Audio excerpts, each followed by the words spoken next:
Hi అండి, అందరికీ నమస్కారం. Welcome to my YouTube channel Savuji Krish. ఇప్పుడు మనం స్టోరీలోకి వెళ్దామండి. బీర్బల్కు పరీక్ష. బావిలోకి ఏదైనా వేసి అది నీళ్ళను తాకుతుందా అని చూడ్డానికి ఇది అనువైన కాలం. నీళ్లున్నప్పుడు వేస్తే అలా చూడలేమంటూ బీర్బల్ బాట పక్కనే ఉన్న చిన్న రాయిని తీసి బావిలోకి విసిరాడు. అది నీళ్లను తాకిన శబ్దం టప్మని వినిపించింది.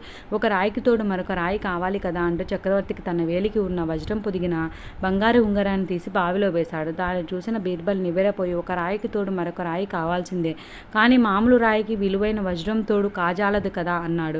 చక్రవర్తి తను చేసిన పొరపాటు తెలియవచ్చింది. తొందరపడి ఆ పని చేసినట్టు గ్రహించాడు. సరే, జరిగిందేదో జరిగిపోయింది.